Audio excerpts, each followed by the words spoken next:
शौकत अजीज सिद्दीकी साहब की बरतरफी का केस, उस पे जवाबात आ गए हैं और जवाबात दाखिल करवा दिए हैं साबिक DG ISI general Faiz Hamid ने और साबिक सेक्टर कमांडर ISI ब्रिगेडियर रामे साहब ने। और दूसरा जवाब जमा करवाया है साबिक chief justice Islamabad high court Anwar Kansi साहब ने। 3 जवाबात आ गए हैं क्योंकि इन पे इल्जामात आयद किए गए थे और सुप्रीम कोर्ट चीफ जस्टिस काजी फाइसल साहब ने कहा था कि अगर आपने इल्जाम लगाना है तो उनको फरीक बनाएं, लिहाजा हस्बे मंशा उनको फरीक बना दिया गया और फरीक बनाने के बाद अब उनके जवाबात सबमिट हो गए हैं। तो जनरल फैज हमीद साहब ने ये कहा है कि उन्होंने कहा कि कभी भी ये नहीं कहा मैंने शौकत अजीज सिद्दीकी साहब से, जस्टिस शौकत सिद्दीकी साहब से, कि हमारी 2 साल की मेहनत ज़ाया हो जाएगी, ना ही इनसे कभी मिला। शौकत सिद्दीकी साहब के तमाम इल्जाम बेबुनियाद और मनगढ़ंत हैं, ये उन्होंने जवाब सबमिट करवाया है।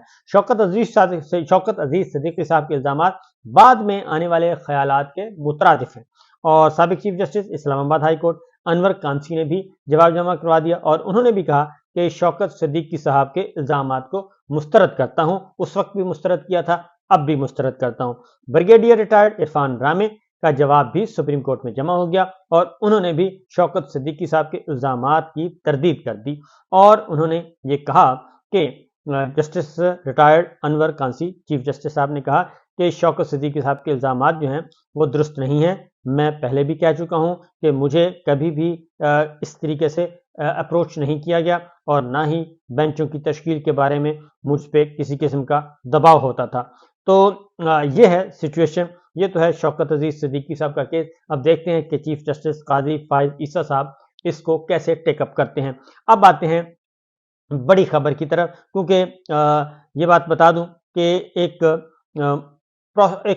कोशिश हो रही है, मुसलसल कोशिश हो रही है कि किसी भी तरीके से जनरल फैज हमीद साहब को इनडायरेक्टली किसी शिकंजे में फंसाया जाए या उनको उलझा कर रखा जाए।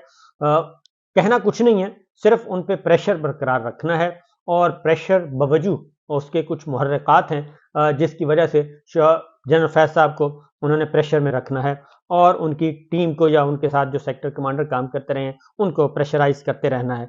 उसकी रीज़न कुछ और है और तो उसमें जो भी जहां से भी उनको कंधा मिल रहा है वो कंधा इस्तेमाल कर रहे हैं। कभी शौकत सिद्दीकी साहब का इस्तेमाल कर लिया, कभी फैजाबाद धरने का कर लिया, कभी कोई कर लिया। ये इस तरह की एक्टिविटीज़ जो हैं हो रही हैं। बेसिकली कहना कुछ नहीं है, ये मैं आपको बता दूं, और ना ही कहा जाएगा और ना ही कहा जा सकता है, क्योंकि ये एक बहुत बड़ा पंडोरा बक्स है। अगर ये खुल गया तो फिर उसमें बड़े बड़े चेहरे जो हैं वो मंजर आम पे आ जाएंगे और शायद फिर जनरल फैज साहब तो बहुत पीछे रह जाएं और कुछ लोग और बहुत ऊपर आ जाएं और पता चले कि जनाब ये तो कहानी ही कुछ और थी। क्योंकि जनरल फैज हमीद साहब के बारे में बता दूं, कोई भी इस वक्त भी जनरल फैज हमीद उस वक्त DGC थे और मेजर जनरल थे जबकि ये बातें हो रही हैं, और इस वक्त फैसल नसीर साहब हैं DGC।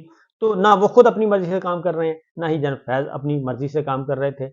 और उनके ऊपर DGI होते हैं, उनके ऊपर आर्मी चीफ होते हैं। आर्मी चीफ की ही पॉलिसी जो है वो आगे लेकर चल रहे होते हैं। इसलिए सेक्टर कमांडर का भी ना किसी सेक्टर कमांडर का कसूर है, ना किसी OC डेट का कसूर है और ना ही किसी और का। जो हुक्म हाकम होता है वो उसको लेकर आगे बढ़ते हैं और ये है मामला। तो लिहाजा जनरल फैज साहब जो हैं वो बता चुके हैं कि हम एक पॉलिसी लेकर चल रहे थे, जो पॉलिसी ऊपर से आ रही थी मिलिट्री लीडरशिप की तरफ से, यानी कि जनरल बाजवा साहब की तरफ से, वो हम आगे इंप्लीमेंट कर रहे थे। पकड़ना है तो फिर पकड़ें, ऊपर से शुरू करें और आए जरा। सब इसी कश्ती में सवार होते हैं।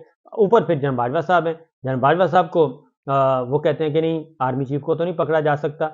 पहले ही हम एक जनरल परवेज मुशर्रफ साहब को रुस्वा करवा चुके हैं, इसलिए अब मजीद किसी आर्मी चीफ की कुर्बानी दुरुस्त नहीं है, खा उसमें कितने ही ऐब क्यों ना हो।